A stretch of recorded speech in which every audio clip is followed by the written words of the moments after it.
Most of you have always known that me, I support the government of the day. And I do not have any iota of ignorance or any information or anything regret about it. I am for Kumi bila break. Without apology. Without apology. Without apology. And my agenda yangu kubwa 2027. For the first time, I want to vote without my brains, like my friends have been doing. I don't. That's why they've been winning. I want to vote without a brain this time. I want to vote without a brain.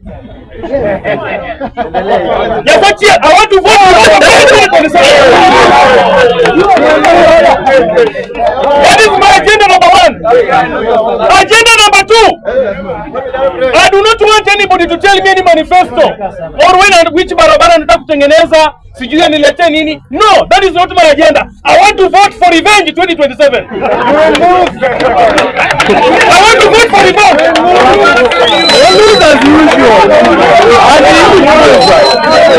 I'm saying me, not your sister, not your father, not your mother. Me. That is my agenda.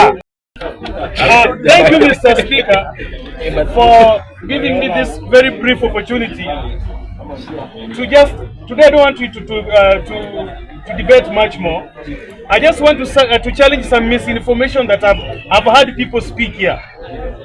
Mr. Speaker, we cannot turn a sacred place like this into a busaden where people talk about gossip. Without information, without knowledge, we stand here, you come and stand before men, full-grown men with us, like us who have wives and children, to misinform us, to give us misinformation. Then your ally also comes here and continue to exchange ignorance with you.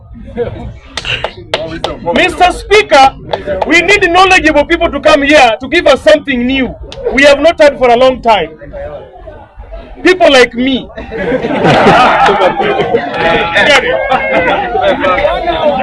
we need seriousness here. In fact, Mr. Speaker, I am moved by the level of ignorance that I've seen here, and I want to commit it before everybody here. That because it seems that we cannot afford newspapers to read information properly, I will be buying newspapers here twice every week. And I give it for us here so that people can be informed. I know many of you never passed very well your exam, so you fear papers. You will read this one. Hii utasoma hii. Hii utasoma.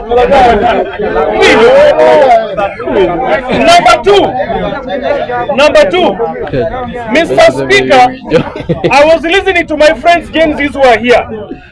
The other time when I came here, I called James and I'm using it in quotes. I don't mean it, but I'm just using the English words that we were taught.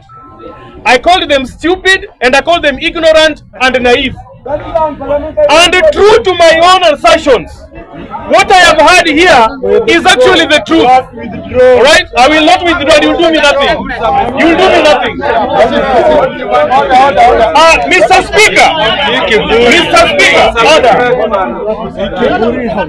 Let me ask you, Mr. Speaker.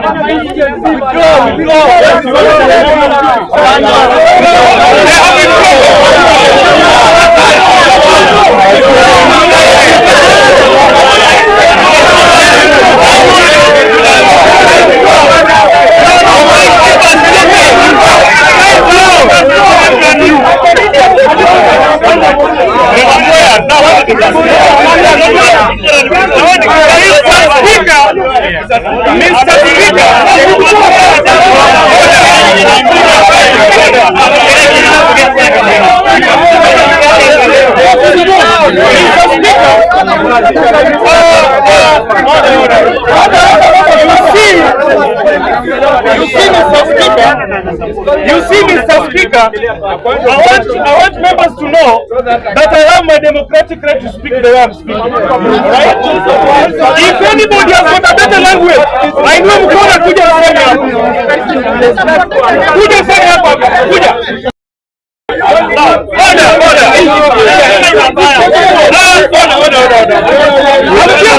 I've already withdrawn my step.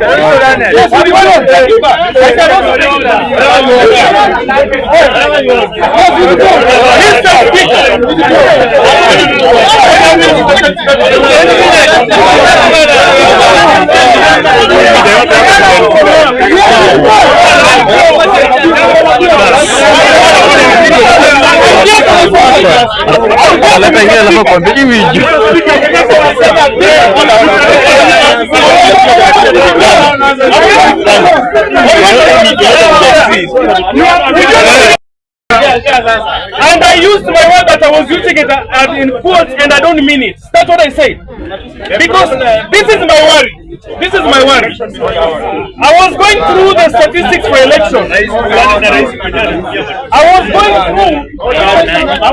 through election statistics, and this is what I found out. I got data from ABC on the age brackets of registration. Last time I brought it here, but I only quoted one county. But I did the entire collation, and I had an average of how many percentage of our voters that we have. Between the ages of 18 to 24, the registered voters in the register of IBC are 2.2 million. That is 10.16% of the registered voters. Now those ones are Gen Z. Okay? Then we have those ones from 25 to 40. Those are millennials. See that right? Those are millennials. Their total registered voters for millennials is 46.14%. Then we have 41 to 55. Those are Generation X, our fathers. The total registration for our fathers is 23%. Then we have those ones age 65 and above. Those are boomers. The boomers registration is 20%. If you look at this number, then you realize that our brothers in Gen Z, if we allow them to fight alone, they will not go far. We will still have the same problem because they are few. They are just 10%. Okay? They are just 10%.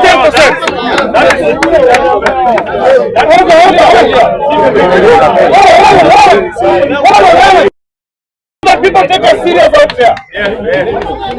The type of misinformation that is spread on this platform, it makes some of us fear standing here, because when somebody here wants to speak, and I also come here and speak the same, they conclude that this day is they're just idlers. Because we speak without facts. What I'm saying is factual. It is in the register of IBC. And I was using this one to chastise my friends in Gen Z, that when the registration of voters will come, you have the opportunity to come out and show us that you're serious. Take that challenge seriously. You must be serious. 10% cannot make anybody president. You can be ignored and somebody still wins. 10%. Imagine 10%. No, I'm telling you, it is 2.2 million. 2.2. Finally, Mr. Speaker. I was smart when you speak.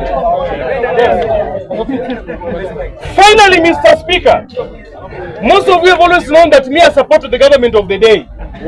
And I do not have any iota of ignorance or any information or anything regret about it. I am for Kumi Bila break. Without apology. Without apology. Without apology. And my agenda yangu kubwa 2027. For the first time, I want to vote without my brains, like my friends have been doing. That's why they've been winning. I want to vote without a brain this time. I want to vote without a brain.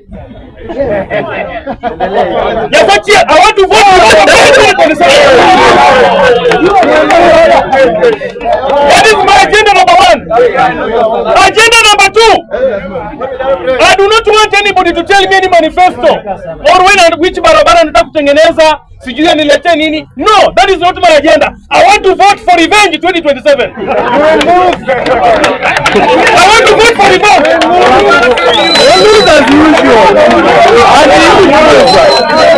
I'm saying me, not your sister, not your father, not your mother. Me. That is my agenda. That is my agenda. There is no way, and Mr. Speaker, I wanted to correct a friend here. I wanted to correct a misinformation here. There's a friend here who came here and said that there is an enmity between Kikuyus and Luos. There is no enmity at all. Hakuna siku jamii yangu mahali natoka wamewaya attack kwa ndugu zangu kutoka Mount Kenya. After all, we have made them 2 presidents. We made Kenyatta, we made Kibaki. There is no day we've ever fought our brothers from Mount Kenya. Kama kuna mali umeona Mjaluo kipigana na Mkikuyu hivi, inua mkono. They are just our rivals, they are just competitors. Hizi languages sijui adui, sijui nini, tutoe hizi maneno. Let us remove those words. And because we have made them president